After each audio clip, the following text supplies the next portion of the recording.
போனவன் சரவடியா செருப்படியா அதிரடியா அலப்பறையான்னு தெரியும். கதைக்களம் டீமோட டே விலாக். இது டே விலாக் இல்லை, டே விலாக். இந்த வீடியோ பிஃபோரே எடுத்து வச்சிட்டேன். எடிட் பண்ணி போஸ்ட் பண்ணுறதுக்காக லேட் பண்ணிட்டேன். ஒர்க்கு பிஸி, வேற ஒன்றும் இல்லை. கூச்சமே இல்லை அதெல்லாம் இருந்தால் உயிர் வாழ முடியாது. March 25 Wednesday. கையில் வச்சிருக்கிறது என்னதுன்னா, ஆமாம் கோபால் பல்பொடி தான். டெய்லி நான் இதில் தான் விளக்குவேன். Good for teeth.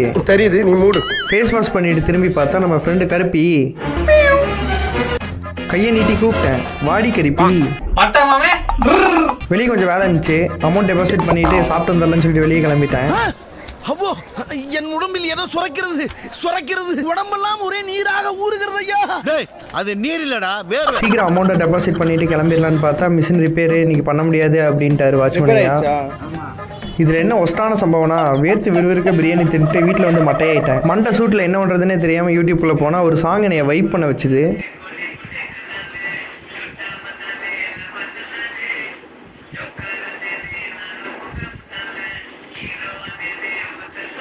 சரி, இன்றைக்கி நம்ம ஃப்ரீயாக தானே இருக்கோம், யூத் மூவிக்கு போய் வைப் பண்ணலாம். ஆனால் நம்ம தனியாக போகணும், இன்னொரு ஆள் இருந்தால் நல்லா இருக்கும்னு யோசிச்சுட்டு இருக்கும்போது தான் கடைசியில் தான் வந்து சேர்ந்தாரு விநாயக்கர். அந்த மாதிரி நம்ம கமலக்கண்ணன் தோஸ்து வந்தான். எங்க போறேன்? படத்துக்கு. என்ன படம்? யூத் மூவி போறேன். என்கிட்ட சொல்லவே இல்லை. ஞாபகம் இல்லை. படத்துக்கு நானும் வரேன். நைட்டு போய் ஆம்பூர் பிரியாணி சாப்பிடலாம். உனக்கு சேர்த்து காசு நானே பே பண்றேன். இப்ப சொல்லு, படத்துக்கு போலாமா? மச்சான், படத்துக்கு டைம் ஆச்சு, நீ இன்னும் கிளம்பலையா?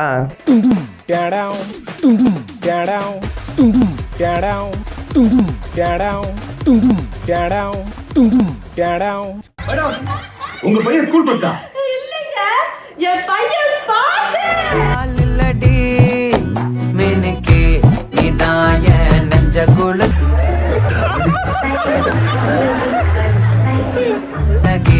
போவாத ரொம்ப விலகி. ஆனஸ்ட்டாக இதை நான் சொல்லியே ஆகணும். படத்தை பார்த்துட்டு வெளியே வரும்போது நம்ம வீட்டிலேருந்து ஒருத்தன், நம்ம ஃப்ரெண்ட்ஸ்லேருந்து ஒருத்தன் போய் படம் பண்ணால் எப்படி இருக்கும், அந்த சக்ஸஸ் வந்து எப்படி இருக்கும், அந்த மாதிரி தான் இருந்துச்சு. ரொம்ப ஹாப்பியாக இருந்துச்சு. படம் சூப்பராக இருக்குது. பார்க்காதவங்க தயவு செஞ்சு போய் பாருங்கள். நீங்கள் கேங்காக ஃப்ரெண்ட்ஸ் சர்க்கிளோட போங்க, வயிறு வலிக்க சிரிப்பீங்க. மொத்தத்தில் படம் எப்படி இருக்குன்னா, நம்ம பார்த்த வேலை எல்லாம் வருமா